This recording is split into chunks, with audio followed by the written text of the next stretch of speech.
Olá, queridos amigos, bem-vindos a mais um programa Livros com Fé aqui na nossa Ângelos TV. Todas as semanas queremos levar até si um programa que lhe apresenta o que de melhor o mundo editorial apresenta no que diz respeito à espiritualidade e à Igreja Católica, especialmente obras da Paulus Editora, a partir deste espaço tão belo quanto aprazível, a livraria Paulus, em Fátima, que desde já convido a visitar. Connosco neste programa iremos ter também Rita Bruno, jornalista da revista Família Cristã e chefe de redação deste meio de comunicação social ligado à Igreja, aos paulistas, à Paulus Editora, e que nos vem apresentar a edição de fevereiro da revista Família Cristã. Estou certo que não vai querer perder a entrevista com a Rita Bruno, mas também as mais novidades que temos para lhe apresentar neste programa. Até já.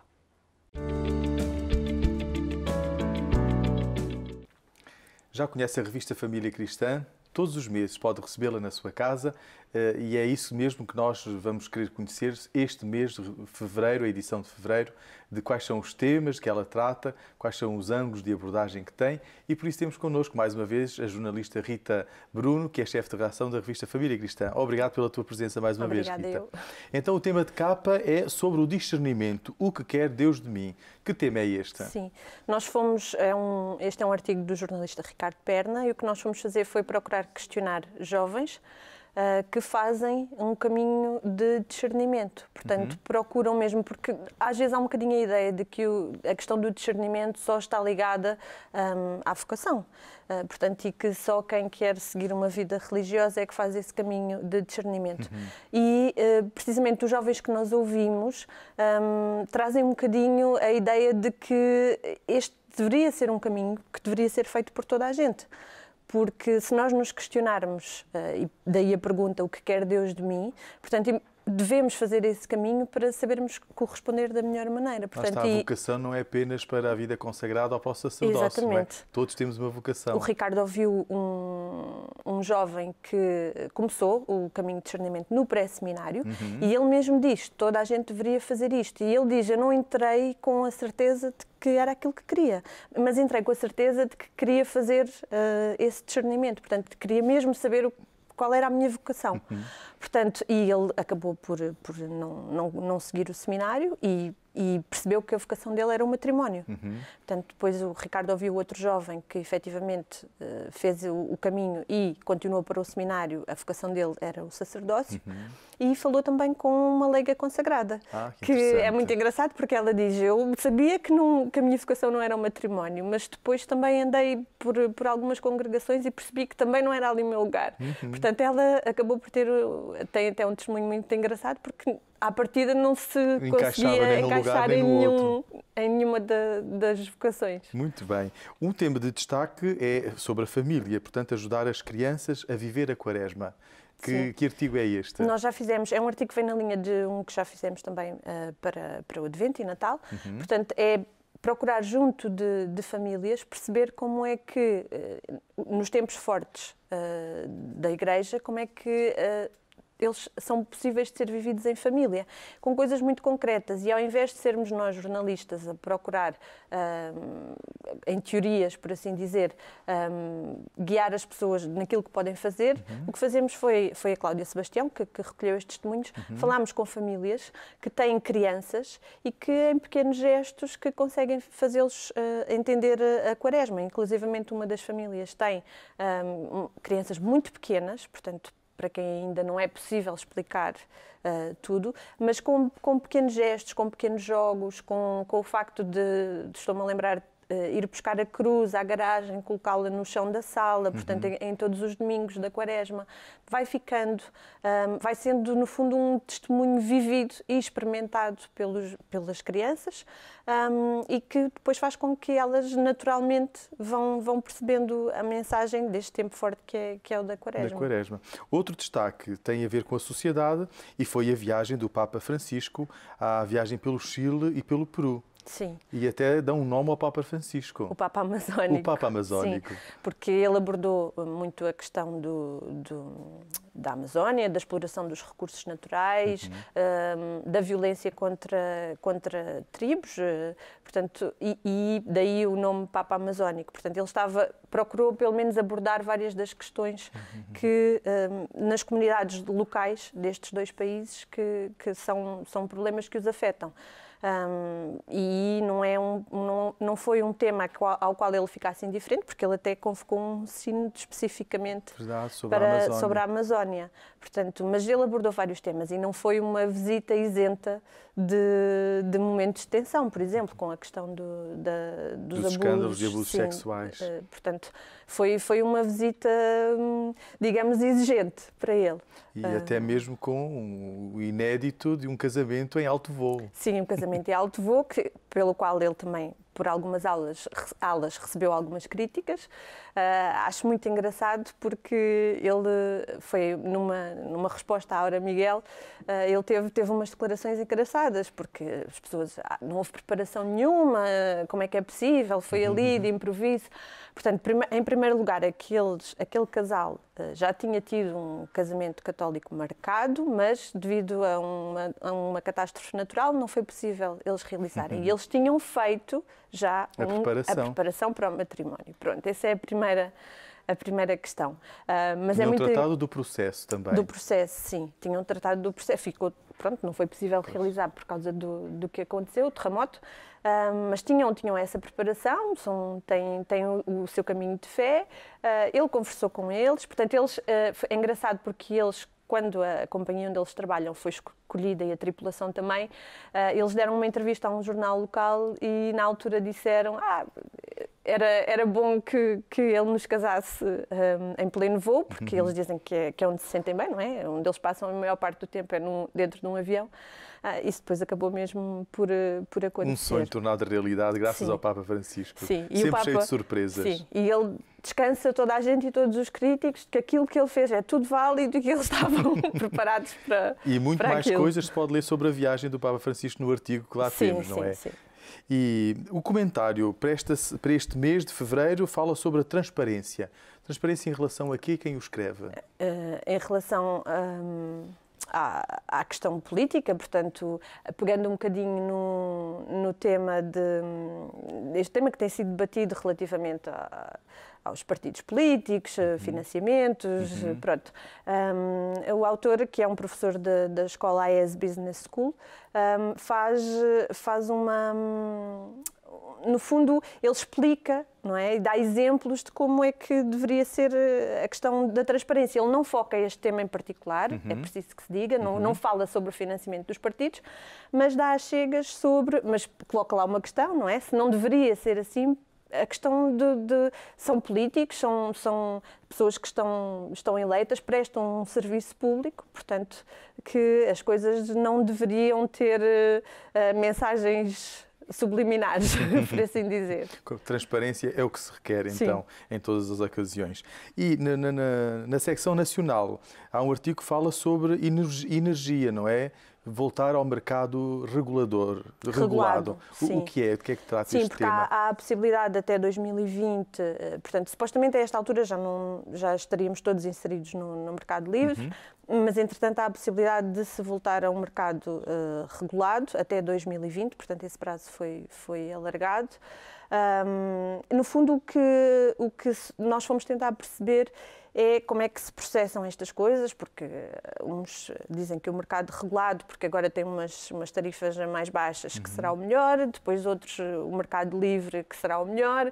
Portanto, nós fomos tentar perceber um bocadinho isto, que acaba por ser um pouco confuso para as pessoas, não é? Portanto, dá dicas o artigo para ajudar a compreender toda esta situação. Dá dicas. Falámos com uma responsável da DECO e o que ela diz é que, efetivamente, não há soluções, não vale a pena entrar pelo discurso de este é melhor do que aquele. A pessoa tem que ver, porque varia tudo com o consumo, com o agregado familiar, com as potências que as pessoas contratam de eletricidade. Portanto, é ver caso a caso e também está no artigo, há sites na internet onde nós podemos fazer simulações daqueles que são os nossos consumos e perceber em que mercado e até em que operadora estaríamos mais bem colocados para ter uma maior poupança. Por isso depende do agregado de cada um, não é? E da realidade de cada pessoa. Sim, da realidade de cada pessoa. Portanto, mas o artigo ajuda um bocadinho a perceber a que é que as pessoas devem dar atenção.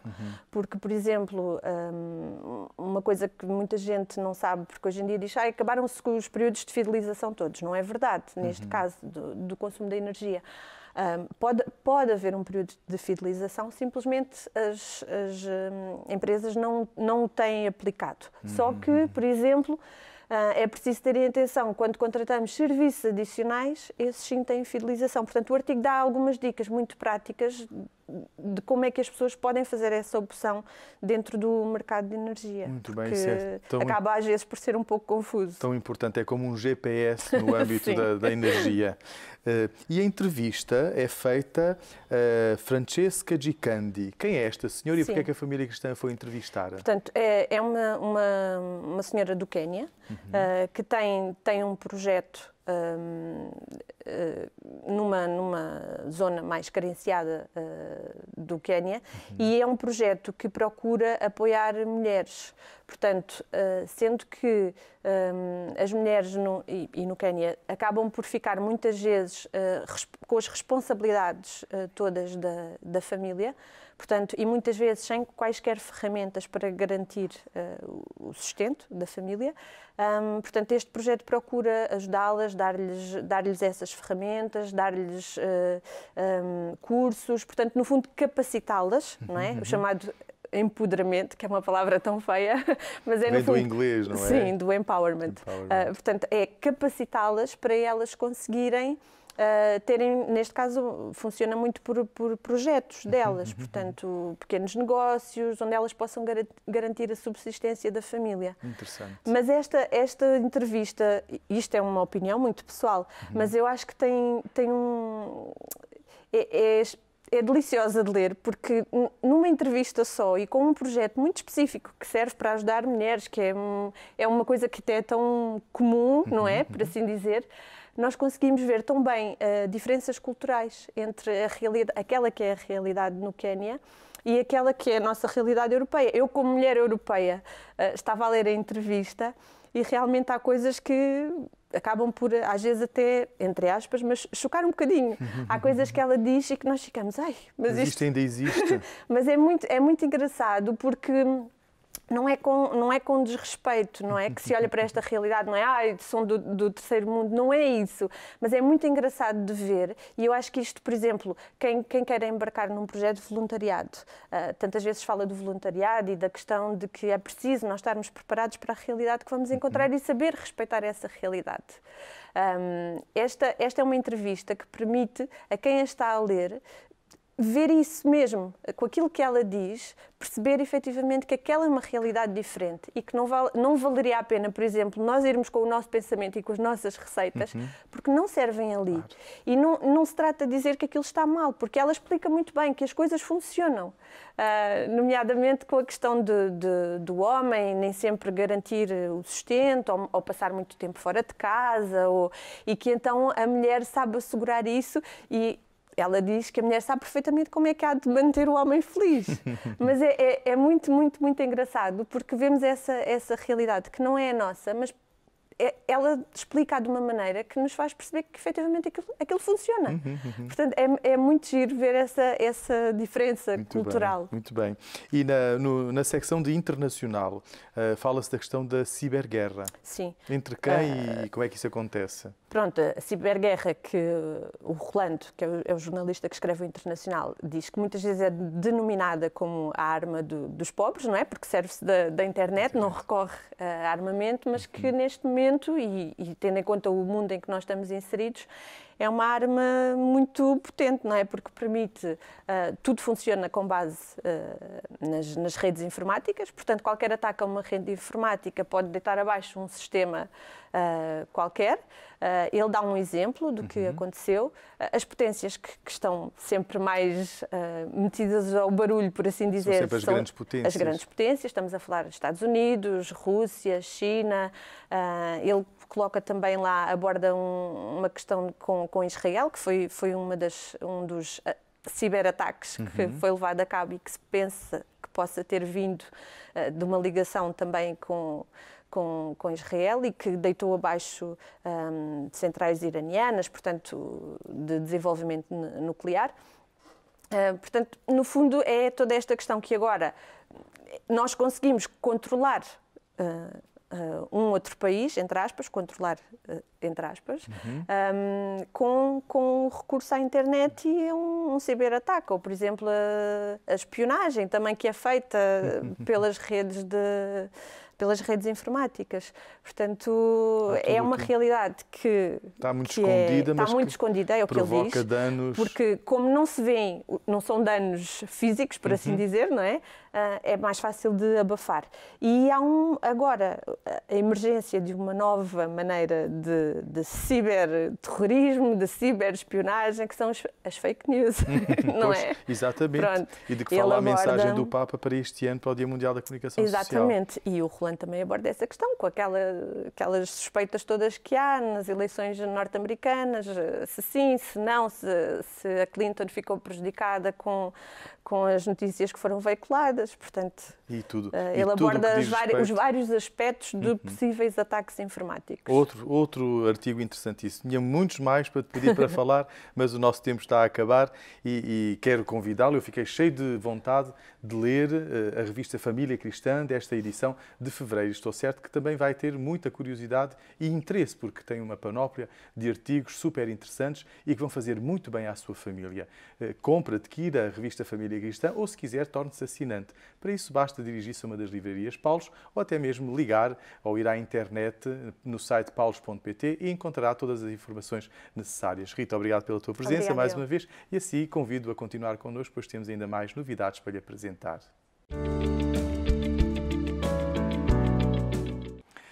Chegou o momento de lhe apresentar algumas sugestões de leitura para este tempo da Quaresma e para esta semana. Não podia não começar com Quaresma e Páscoa, de Bento XVI, da Paulos Editora. Nesta obra, recolhemos todas as homilias do Papa Bento XVI, desde 2006 até 2012, tanto do tempo quaresmal como do tempo pascal. Começando, sobretudo, com a homilia de Quarta-feira de Cinzas e depois outras homilias que o Papa Bento XVI foi pronunciando e por isso quisemos recolher num único volume as suas homilias que são para nós ainda hoje uma referência no que diz respeito à teologia e também à homilia que contém muita informação e contém muitos elementos que nos ajudam a preparar a vivência do tempo da Quaresma a partir dos escritos de Bento XVI. Bento XVI, um grandíssimo teólogo e que por isso as suas homilias continuam com uma profundidade não apenas exegética, mas também pastoral e um respiro amplo neste nosso mundo em que nos ajuda a centrar-nos mais no que é essencial a partir das leituras de cada Eucaristia. Outra obra também para o tempo da Quaresma é Via Sacra para crentes e não crentes, de José Luís Nunes Martins e Paulo Pereira da Silva, publicada pela Paulos Editora. Dois autores que se propuseram nesta obra, cada um fazer uma meditação para cada estação, mais sensibilizado para os crentes e outra para os não crentes. Escrever para os não crentes está José Luís Nunes Martins, que é filósofo e que tem uma série de obras publicadas com a Paulos Editora, e Paulo Pereira da Silva, que é um gestor bastante conhecido também no nosso país, mas que escreve para a parte dos crentes. E por isso, em cada estação, encontram-se duas reflexões para crentes e não crentes, e daí o nome do livro se chamar Via Sacra para crentes e não crentes. É uma obra muito interessante, também, sobretudo, tendo em conta que na paixão de Jesus, no caminho até ao Calvário, está espelhada a vida de todo o ser humano, pois, afinal de contas, o sofrimento faz parte de toda a vida humana. A questão é como vivemos o sofrimento e que sentido damos a este mesmo sofrimento. Por isso, Via Sacra para crentes e não crentes acaba por ser uma obra que se destina a todo o ser humano que vive o sofrimento, mas, sobretudo, que acaba por encontrar razões para esse sofrimento e superar esse mesmo sofrimento. Outra obra que desejo apresentar tem a ver com lecionário comentado, Quaresma e Páscoa, organizado por Giuseppe Casarin. São os comentários às leituras de todos os dias tanto feriais como festivos, ao longo do tempo da Quaresma e do tempo da Páscoa. Por isso foram vários biblistas, vários pastoralistas que foram convidados a elaborar algumas reflexões a partir da Palavra de Deus e, repito, não é apenas para os domingos, mas para todos os dias da semana, de domingo a domingo, digamos assim. E que cada exegeta, cada pastoralista, com a sua sensibilidade, a maior parte deles são professores de Sagrada Escritura, mas também mestres de espiritualidade. São vários os autores que compõem esta obra e que acaba por interessar não apenas a sacerdotes, mas também a todos os leigos e a todas as pessoas que neste tempo da Quaresma e no tempo da Páscoa queiram fazer uma leitura espiritual personalizada e queiram aprofundar os textos que a Eucaristia nos apresenta em cada dia da Quaresma e em cada dia da Páscoa, de modo a que a Palavra de Deus possa ser vivida e depois passada para a nossa vida com aquela frescura capaz de nos ajudar a um caminho de conversão. A última obra que vos desejo apresentar chama-se Transparências, Jovens e a Arte de Discernir. 20 grandes entrevistas conduzidas por Joaquim Félix de Carvalho, das Paulinas Editora. Esta obra, aliás, o padre Joaquim Félix de Carvalho é da Arquidiocese de Braga, é vice-reitor no seminário, acompanha os jovens em discernimento vocacional na Arquidiocese de Braga já há vários anos e é também professor da Faculdade de Teologia da Universidade Católica em Braga. E aqui recolhe várias entrevistas que ele fez a vários jovens, foram 20 grandes entrevistas a 20 jovens que falam da sua vocação, não apenas vocação à vida consagrada ou ao sacerdócio, mas da sua vocação matrimonial e mesmo laical. São entrevistas inspiradoras, pois partem da vida concreta dos jovens para chegar depois ao denominador comum, que é aquela do encontro com Cristo, pois daqui brota a felicidade para as nossas vidas. Aqui ficam as várias sugestões, desejo que alguma delas, ou até mesmo todas, vos tenham interessado.